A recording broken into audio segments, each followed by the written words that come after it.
Caring విషయంలో కానీ hospital సంబంధించిన సెక్యూరిటీ విషయంలో కానీ ఏమైనా వాళ్ళకి తయారు ఉన్నదా?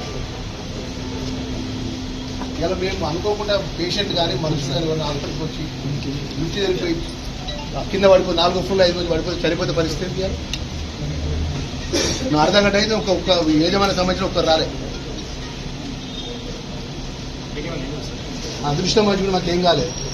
మేమేంటంటే ఇలాంటి ప్రైవేట్ హాస్పిటల్ ఏదైతే చైర్మన్ జిల్లాలో ఈ సౌకర్యాలు కరెక్ట్ లేకుండా రెసిడెన్స్ డాక్టర్లు పెట్టకుండా బయటి డాక్టర్లు పిలిపించి ట్రీట్మెంట్లు ఇప్పించుకుంటే అప్పటిదప్పుడే పిలిపించి ట్రీట్మెంట్లు ఇప్పించే హాస్పిటల్ మీద చర్య తీసుకోవాలి. కంప్లైంట్ చేస్తున్నాడు ఇంకా రాతపురం కంప్లైంట్ చేస్తున్నాడు. మా పిఏ మా సాయం చేస్తున్నాడు.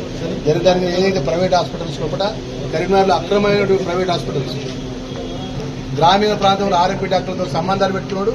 పేషెంట్ తీసుకొచ్చుడు ఇక్కడ మన ఏ అయితే తీవ్రమైనటువంటి యాక్సిడెంట్తో వచ్చిన పేషెంట్ సంబంధించినటువంటి స్పెషలిస్ట్ డాక్టర్కి ఉండడు. న్యూరో యాక్సిడెంట్ న్యూరో సర్జరీకి ఉండడు. హార్ట్ ప్రాబ్లం హార్ట్ డాక్టర్కి ఉండడు. ఆర్థో డాక్టర్ ఉన్నాడు. ఒక 2 ఎంబీబీఎస్ డాక్టర్లు ఉంటారు. బయట నుంచి స్పెషలిస్టులు నడిపిస్తే నడిపిస్తారు. హాస్పిటల్ నడిపిస్తారు. నడిపించి మరి అత్యంత ప్రమాదంగా లిఫ్ట్ ఉన్నప్పుడు చెప్పాలి కదా, ఈసారి లిఫ్ట్ ఎక్కద్దు మీకు ప్రమాదం ఉంటుందని చెప్తే మేము నడుచుకుంటే ఇప్పుడు ఎక్కినాం. థియేటర్లో పేషెంట్ ఉన్నాడు, మనం వాపస్ వచ్చినాం. మీరే కదా మా ఎంబడి మీరు కూడా వచ్చింది కదా. నాకు అనేది ఇంత మా ప్రజల యొక్క హాస్పిటల్ యాజమాన్యం అనేటోళ్ళు ఒకరు, డాక్టర్లు ఇంకొకరు. యాజమాన్యం డాక్టర్లకు సంబంధమే ఉండదు.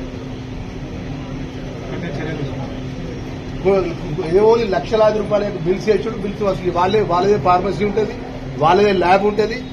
వాళ్ళకి ఎలాంటి మెడికల్ పరంగా 1% కూడా యాజమాన్యం మెడికల్ ట్రీట్మెంట్ సంబంధించిన విషయం సంబంధం ఉండదు.